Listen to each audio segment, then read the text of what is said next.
You ready? Yeah, I'm ready. Come in, Twilight Keepers. It's 2:45 now, so if you're free, if you could start heading over to join us at the hothouse with some tubs. We're going to start getting ready for the big move. Thank you. So that's it. We're starting the big move. The new Curious Creatures area is going to be opening soon. And we're ready to move. Did you expect anything less? I don't know why. Right, come on then. Let's do this. Let's do this.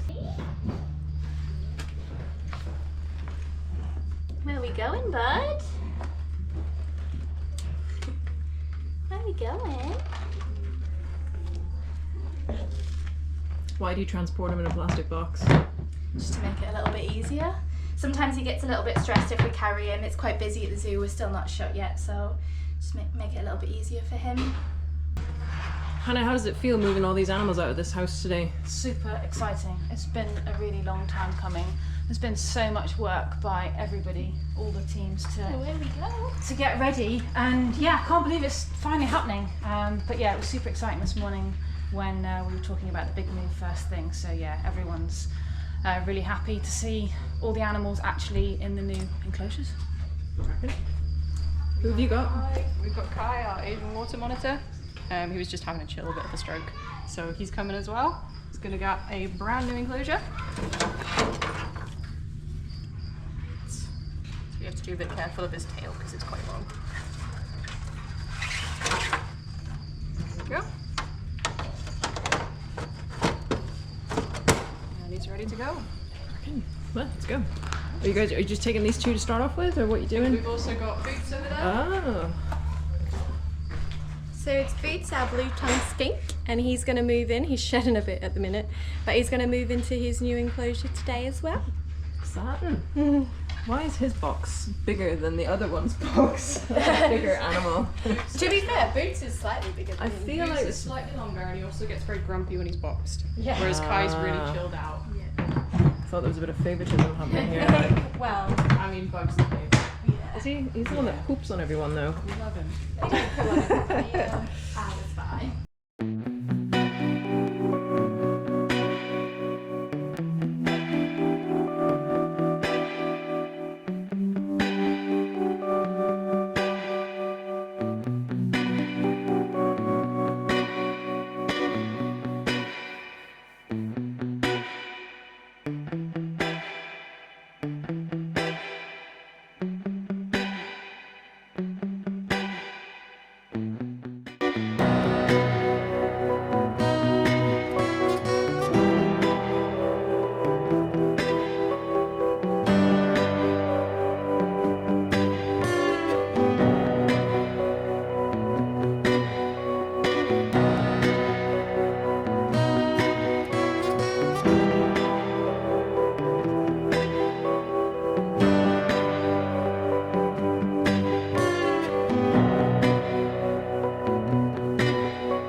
How's that working out for you, Hannah? What's this? Catching bugs. Great. We've got 61 so far. Sorry. 61. Yep. Oh, there's loads more though. What are you catching? Cockroaches. Oh. Oh, and millipedes by the looks Some of of them, things. yeah. Some of them are super angry. So many more. Yeah, there's 11 millipedes so far. Oh, I guess it'll be too bad. Just this one. Do we want to move these Mario worms across into black beauties? No. There's a lot in them. What are you doing, Luce? I'm trying to find all the black beauties, but some of them are really teeny, so it's quite difficult to find them. So far I've got 42. How do you feel about moving everything over today? yeah, I'm excited. I think the new building's going to be really cool. I mean, it looks amazing. It's definitely an upgrade for these guys as well, which is always nice. So yeah, I'm excited. I'm ready for it. Yeah. Do you have a favourite enclosure in there? Yeah, I like the caterpillars. He's our new rainbow boa. His enclosure is really cool. What you doing, Ben? I'm looking for horsehead grasshoppers on a bit of bramble. Difficult to spot, eh? Yeah, they're very well camouflaged. But I think we're all clear with this one. We have some youngsters in there, so they hide right under the leaves. So we'll have to expect every leaf. Leaf? I think we're pretty set on that one. Confident. Yeah, they're all there's one on the roof there. It's not I can see these guys. Oh, I can just about see them. Sticks. The pile of black beauties there, ready to go when you're ready to go. What's it like being your second day of work? It's exciting. Yeah. Very exciting. Right, so that one's empty, yeah? Yep. Ooh, how's it going in the McClay department? Yeah, I think we got them all to 38. 38. A lot of males. Oh wow, So if you okay. can see them all. Yeah. It's like a mess of sticks. There's this Wow. patch in the middle Cool. as well.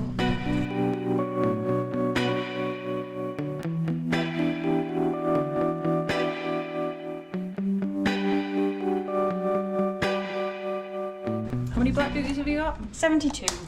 A lot of them are pretty tiny. Here they are. See what they think of the bromeliads.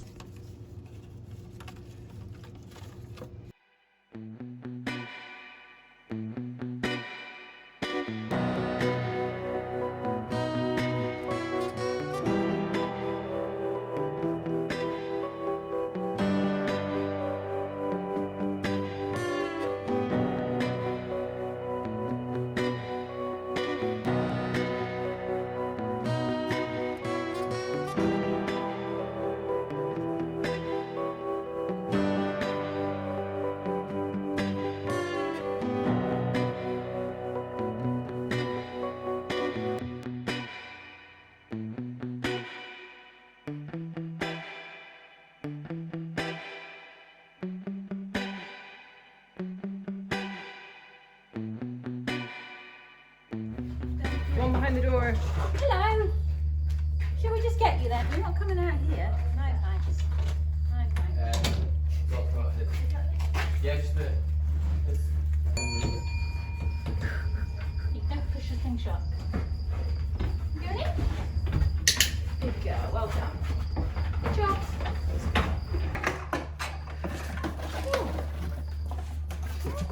You'd shut the door now, didn't you? No. Just leave it wide open. Feels very unnatural.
Well, it's finally here. We finally got it finished. The Curious Creatures is done.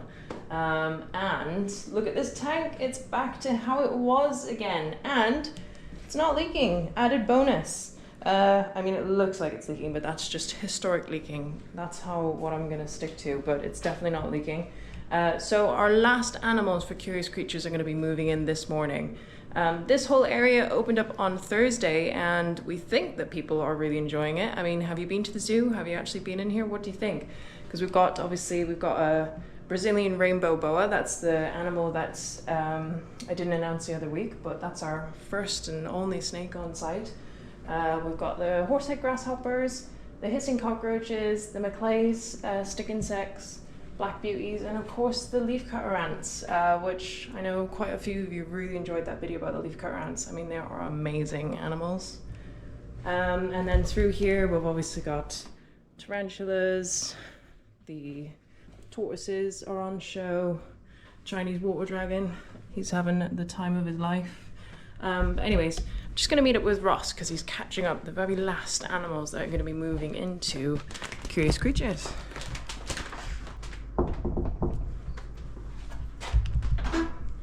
Hello. Hey. So, how easy is it to catch these guys? It's not normally too bad because they're small, but once you've got them in your hand, it's more difficult because they jump out. Okie doke. And what we got then? So we've got 3 blue dart frogs that have just been in this quarantine tank. So now we're ready to sort of move them onto their own show. So we'll catch them up and then we'll put them in and it's all nice and planted. So it'll be a big upgrade from this temporary one. Yeah. And then public can have fun trying to spot them because they're quite small. Yeah, that's it, isn't it? And how do you feel about the tank now that it's been? Well, what do you think about the whole thing about it leaking? Well, I was in love with it. It was amazing. It looked really nice, and then it started leaking and it had to be torn down. So I left Lucy to do that. I didn't want to see my baby torn down. You went on holiday. Yeah, I and went on came holiday back. and then I came back and it was done. So if I could do that with everything, that'd be great. Cracking. Well, don't let me keep you. Oh, there we go. There's some. There they are, little guys. So you're just wetting your hands. For Yeah. what reason? So just with amphibians, their skin is that thin; they can absorb things through it. So you just want to make sure that you've got gloves on, because if you've got any sort of chemicals, even if you like washed your hands, the chemicals from the soap and stuff can absorb through their skin and give them like chemical burns because they're just really sensitive. And you don't want to make sure that if you once you've got gloves on, that the gloves are wet because they'll quite quickly dry out. So if your gloves are dry, it's going to take all the moisture out of them as well. And are they actually poisonous then? So the dart frogs generally get a lot of the toxins from what they eat. So in the wild, they're going to be eating ants and stuff which have toxins in them, and then they're going to be able to synthesize that, and it's going to come out through their pores. So these guys are only fed like fruit flies and crickets, so they're going to be much less toxic than if they were in the wild. Okay. I still wouldn't recommend licking them, but yeah, they're not going to be anywhere near as bad as if they were in the wild eating all that stuff. All right, kids. Right then, let's get them shifted. They're go. probably like, why are we in this tiny box? So they're still quite small, so they've got a little bit of growing left to do. They'll get a bit bigger. All right, how much bigger? So probably gonna get maybe 5 mil, 6 mil bigger, something like that. Not much bigger, because they are still dart frogs. And Lucy was telling me something the other day about how you tell the difference between males and females, which is pretty unusual. I mean, have you kind of mastered that or not? No. No, I just get enough dart frogs that there's a mix in there and hope that they breed, and then, oh, there's eggs, so we must have enough. But yeah, it's got to do with toe length, hasn't it? Yeah, The so males generally got the longer males have like longer toes, and then when they're trying to breed with the females, they'll do this creepy little tapping thing with their toes to try and sort of show off to them. But it's quite difficult to see on a frog so small, and you have to like manhandle them quite a little bit. But normally, if you've got males and females in there, it's quite easy to tell males and females apart once they start wanting to breed. So the males will be doing that weird little tappy thing, so it's a bit easier to see with behaviour rather than trying to look at toe length. Cool. Right then. Go ahead and pop them in. Whereabouts are you going to put them? I'll probably put them towards the front. Right. I'll Just go so around. they have less chance to...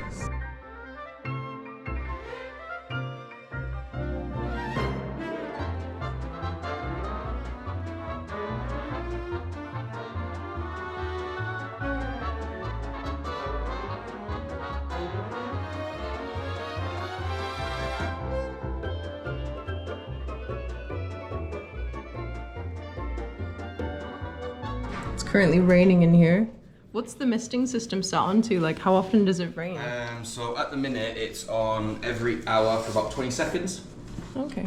And then we're just sort of tinkering with it, putting it up and down to make sure the humidity is right. Because then we've got plants in there that need watering as well, so we'll be watering them manually.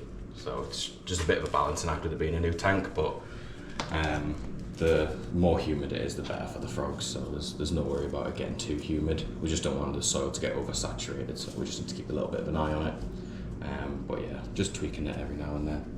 Oh, they look amazing. What do you think? Are you happy with it? Yeah, I love them in there. So like, you've got all the vibrancy of like the plants, and then you just get these bright blue pops of colour in there as well. So they are nice and easy to see, but it's a good enclosure for public to spend some time trying to spot them in as well.